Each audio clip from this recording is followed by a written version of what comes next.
어느 날 제가 길을 가다 보니까 되게 낯익은 물건을 봤어. 딱 보니까 내가 만든 건데 라는 느낌이 딱 들어요.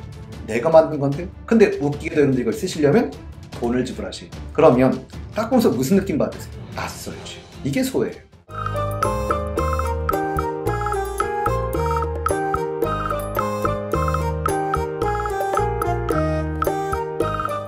자, 반갑습니다. 이병철입니다. 오늘은 마르크스의 자본론이라는 책과 그다음 마르크스가 보는 인간의 이야기를 좀 해볼 생각인데요.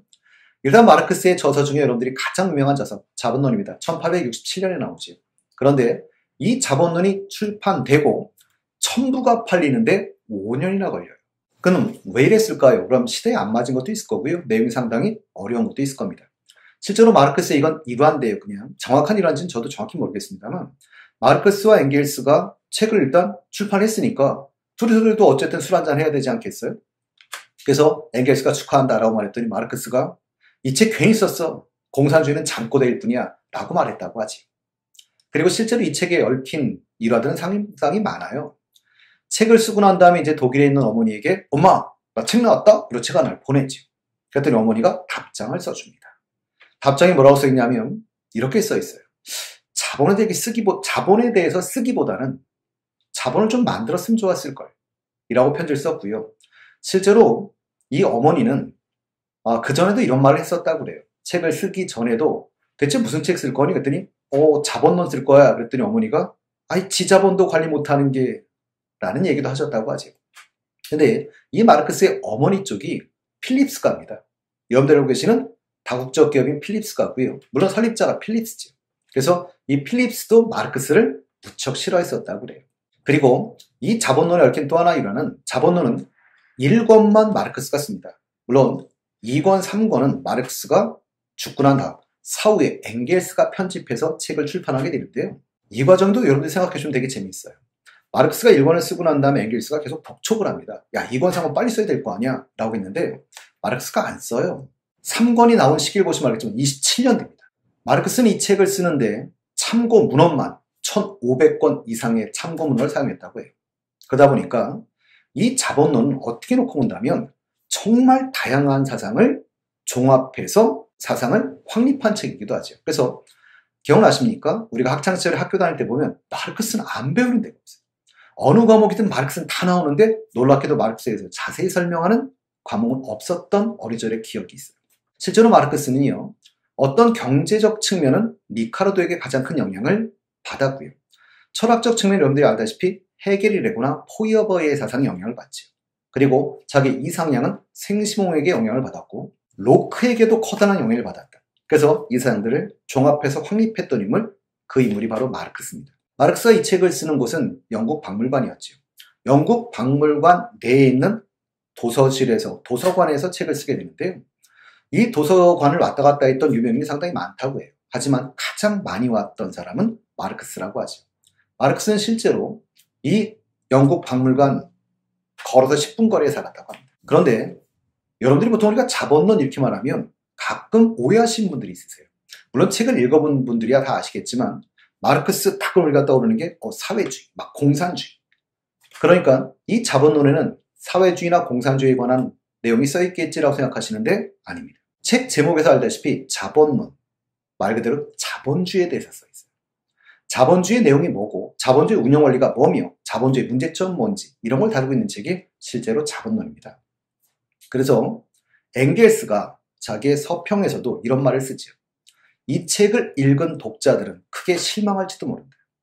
자본주의의 몰락 후에 대해서 설명이 상당히 미비하기 때문이다 라고 써 있습니다. 자, 마르크스는 과연 인간을 어떻게 이해했을까요? 라는 걸 보고 가실 건데요. 인간의 특성이라고 할 때 마르크스는 인간의 특성을 노동하는 존재라고 하지.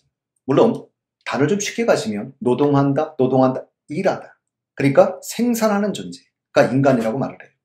그러면 이 노동이라는 걸 인간의 뭘로 봤습니까? 그러면 본질로 보는데요. 인간의 본질이 노동이라고 할 때 본질이란 말이 어려우시면 고유성, 그것을 그것이게 하는 성격이란 뜻인 거죠. 그래서 이게 인간의 본질이라면 인간은 노동을 토대로 뭐 할 수 있죠? 그러면 자아실현을 하게 되고 또는 행복해질 수 있다 이렇게 말을 해요. 그래서 마르크스는 이렇게 말합니다. 동물은 노동하지 않는다라고 말하죠. 그래서 인간만의 특성, 그게 노동인 거예요. 그런데 인간의 특징을 이해하고 났으면 그 다음에 이해하셔야 되는 게 뭐냐면 그 사회를 이해함으로써 인간의 본질이 구현될 수 있는가라는 걸 이해하셔야 되는데요. 그래서 마르크스는 자본주의라고 하는 사회를 분석을 하죠. 이 자본주의 사회, 마르크스가 일단 가장 많이 쓰는 개념은 계급일 겁니다. 그래서 이 자본주의 사회는 두 개의 계급이 있어서 그 계급이 대립하고 있다라고 설명을 해요. 그 두 개의 계급은 기억나십니까? 하나는 유산자, 다른 말로 뭐라고도 부를 거죠. 그럼 자본가라고도 부르고요. 또는 부르주아라고도 부르죠. 물론 부르주아란 말은 성 안에 사는 사람들이란 말에서 온 것이죠.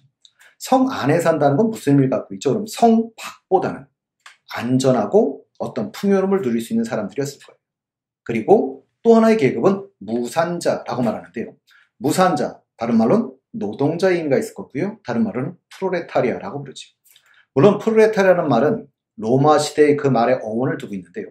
로마 시대의 토지가 없어서 노동을 팔아서 먹고 살던 최하위층을 부르는 말이 프롤레타리아입니다. 우리가 보통 혼용해서 사용하는데요. 한번 좀 정확히 한번 하고 갈게요. 여러분들이 계급을 표현할 땐 부르주아와 프롤레타리아라고 부르지 않습니다. 부르주아라는 건 여러분들이 알다시피 자본가, 유산자를 말하는 것이고요. 프롤레타리아는 무산자, 노동자를 말하는 거여서 계급을 표현하고자 할 때는 유산자 또는 여러분들이 자본가 계급이라고 할 땐 부르주아지라고 불러요.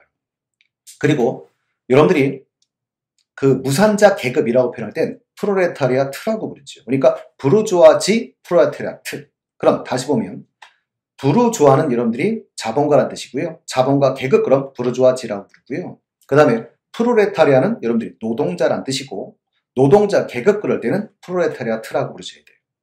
이게 정확한 표현인데 사실은 우리가 생활 속에 그냥 혼용하셔도 상대방이 다 알아는 듣지.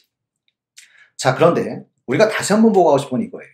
왜 맨 앞에 제가 일부러 유산, 무산 이 말을 시작했냐면 두 개의 계급을 나누는데 유산자 계급과 무산자 계급. 그럼 유산자, 무산자 앞에 특징이 뭐죠? 유무, 있니, 없니예요. 그럼 유산, 무산 뒤에 나온 단어가 뭐죠? 산. 그러니까 산이 있는 계급과 산이 없는 계급이라는 뜻인데요. 이 산이라는 걸 뭘 의미했을까요? 라고 하면 생산수단을 의미합니다. 그래서 생산수단을 가지고 두 개의 계급으로 나눈 거죠. 그래서 생산수단을 갖는 계급과 생산수단을 갖지 못하는 계급인데 생산수단을 갖는 계급을 자본가라고 했으니까 결국 이 사람들이 봤던 산이라는 것은 자본을 말해요. 그럼 그 당시에 자본은요 라고 말하면 물론 자본이 돈의 개념으로 지금 많이 사용되고 있습니다만 원래 자본의 개념은 돈의 개념이 아니에요. 그래서 이 당시에 산은 생산 설비, 그럼 다르게 해석하면 공장 같은 걸 갖고 있는 사람들이라고 생각하시면 편합니다. 그러면 무산자 계급은 생산 설비, 기계나 공장 같은 게 없어서 그게 무산이지요. 노동을 사용해서 먹고 사는 사람들이라고 이해하시면 좀 편할 것 같아요. 그런데 마르크스는 자본주의사를 이렇게 설명하지요. 어떻게 설명하냐면 이 유산자 계급이 그러니까 부르주아들이 무산자 계급, 이 노동자인 프롤레타를 착취해서 먹고 산다라고 얘기를 하는데요. 이런 생각을 갖는 가장 큰 이유는 앞에서 말씀드렸던 인간의 본질을 노동이라고 봤다는 점과 또 한 가지는 노동가치설을 주장했기 때문에 그렇지.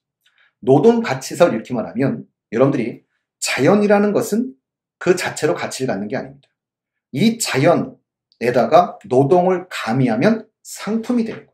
그러니까 이 가치를 창출시키는 것은 노동이다라는 생각인 거지. 그게 노동가치설이라고 생각하시면 가장 쉬운데 그러면 어떤 물건이 1,000원에 거래된다고 가정을 해보십시다. 그럼 1,000원이란 가치를 맞는 건 노동인 거지. 그럼 이 1,000원은 누구의 몫이어야 되느냐? 노동자의 몫이어야 되는데 재밌는 건 이 물건을 1,000원에 팔았을 때 노동자에게 뭐 하느냐면 먹고 살 만치, 더 심하게 표현하면 죽지 않을 만치만 돈을 주고 나머지는 기계, 자본을 갖고 있었다는 이유로 자본가가 노동하지 않고 대부분 가져가더라. 그래서 이걸 착취한다라고 표현을 했던 거예요. 자, 그런데 한번 이런 생각도 한번 해볼 수가 있겠네요. 그럼 이 자본주의 사회에서 노동자들은 자기들의 본질을 구현해서 행복해지고 있는가 이렇게 말을 하면 이런 질문을 던져보면 되지. 과연 누굴 위한 노동을 하고 있는가? 라고 했을 때 그 노동이 나를 위해서 하고 있다면 그건 자아실현이 가능할 텐데요. 마르크스는 자본주의 사회에서 노동자들은 자본, 기계 이걸 갖지 못했다는 이유로 남을 위한 노동을 한다. 여기서 남은 누굴까요? 라고 하면 자본가를 위한 노동을 한다는 거죠. 그러면 그 노동은 남을 위한 노동이니까 어떤 수동적이며 어떤 타율적인 이런 노동이 돼버리기 때문에 자본주의 사회에선 노동자들은 불행해진다라고 표현을 해요. 이걸 여러분들이 힘드시면 더 쉽게 표현하면 이러면 될 것 같아요. 여러분들이 예를 들어볼까요? 아마 자녀를 둔 부모라면 또는 여러분들이 학창시절을 되짚어보면 내가 막 공부를 하고 싶어서 내가 공부를 해야 되는데 그런데 뭐가 문제냐? 엄마가 시켜서 하면 불행할까요? 행복할까요? 라는 거지. 내가 하고 싶어서 하는 거라면 알아감에 의해서 행복을 느끼겠지만 강제로 하는 거라면 불행할 겁니다. 마찬가지로 여러분들 생각해보시면 쉬울 거예요. 여러분들 우리가 아침마다 한번 생각해 볼까요? 여러분들이거나 또는 여러분들이 아직 나이가 안 많으시다면 부모님을 보시면 아침에 부모님 눈 뜨면서 이러세요. 야, 해가 밝았군. 오늘도 난 일하러 갈 거야. 파이팅. 너무 즐거워. 별로 없지. 대부분 뭐라고 하세요? 먹고 살려니 결국은 생계를 위해서. 그럼 생계를 위해서 나가서 일할 수밖에 없다. 타율적이며 수동적인 노동이 나타날 수밖에 없다. 그러니 이 자본주의 사회에서 인간은 불행해지더라 라고 표현을 해요. 결국 본인의 욕구를 구현해가는 것이 아니라 타인, 자본가의 욕구를 실현해가기 때문에 노동자들은 또는 그냥 보통 우리가 인간은 기계화돼 간다, 도구화돼 간다라고 마르크스는 얘기를 하고 있습니다. 그래서 마르크스는 자본주의에서 인간은 도구화, 수단화된다고도 표현하고요. 자본주의에서 인간은 소외된다라고도 표현하죠. 인간 소외라고 할 때 이 소외란 용어를 일반화시킨 인물이 마르크스인데요. 물론 영어로 표현하시면 alienation이라고 하죠. alienation? 우리식으로 표현하면 멀어지다, 낯설어지다 이런 의미라고 생각하시면 좀 편한데요.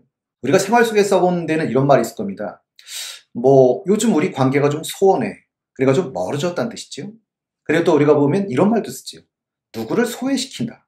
그럼 소외시킨다는 거 우리식으로 느낌 딱 무슨 느낌 오세요? 따시키는 거지. 그래서 이 소외라는 개념을 마르크스는 4가지의 개념을 사용해서 설명하는데 그걸 우리가 구분해 볼 생각은 없고요.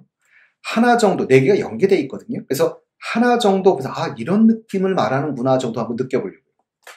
그래서 제가 지금 예를 들려고 하는 건 노동, 생산물로부터의 소외라는 개념인데 정확하게는요. 여러분들이 이 노동이 노동물의 소유의 원천입니다. 무슨 말이냐면 내가 열심히 일해서 뭘 만들었다면 이건 누구한테 귀속돼야 되는 거지. 그건 당연히 만든 사람한테 귀속이 돼야 돼요. 그런데 자본주의 사회를 잘 보면 나에게 자본이 없다는 이유로 나는 뭐 했었죠? 가서 열심히 일을 합니다. 그러니까 노동을 파는 거지. 노동을 팔아서 그 대가를 받아다가 먹고 살게 되고 내가 만든 건 어떻게 하고 오셔야 돼요? 놓고 오셔야 됩니다. 그럼 이게 누구께 되죠? 자본가께 돼요. 어느 날 제가 길을 가다 보니까 되게 낯익은 물건을 봤어요. 딱 보니까 내가 만든 건데 라는 느낌이 딱 들어요. 내가 만든 건데? 근데 웃기게도 여러분들 이걸 쓰시려면 돈을 지불하셔야 됩니다. 그러면 딱 보면서 무슨 느낌 받으세요? 낯설죠. 이게 소외예요. 그리고 또 한 가지는 이렇게 생각하도 편하죠. 그 물건에게서 내가 따당하지. 이게 인간 소외라고 생각하시면 조금은 좀 수월할 것 같습니다. 자, 제가 가장 좋아하는 배우 겸 감독 찰리 채플린이 있는데요. 이분은 영국인이면서도 천재죠. 이분의 작품 중에 모던 타임즈라는 작품이 있습니다. 이 모던 타임즈의 작품은 마르크스가 말했던 자본주의의 어떤 문제점을 어떻게 놓고 보면 가장 잘 지적한 작품이기도 하죠. 인간의 하나의 도구화돼가고 수단화돼가는 이런 걸 보여주는 작품인데요. 오늘 여러분들하고 찰리 채플린의 내가 가장 좋아하는 말, 제가 제일 좋아했던 말 소개해드리면서 끝낼까 합니다. 찰리 채플린이 뭐라고 표현했냐면 인생은 가까이서 보면 비극이지만 멀리서 보면 희극이다라는 말을 했어요. 지금 여러분들이 살고 계신 이 순간 너무 힘들어 하실지도 모르겠습니다. 그러나 시간이 지나고 되돌아보면 그건 다 좋은 추억이며 경험이 될 거고요. 그렇게 되시기를 바랍니다. 아니 그 많은 것 중에 하필 왜 제일 싼 걸 집었어? 제일 큰데 왜 제일 싸? 라고 했더니 고급형 콜라가 제일 커. 한 병 더 먹을 수 있으면 먹어. 그래서 제가 가서 제일 예쁜 작은 병 하나 집어갖고 왔습니다.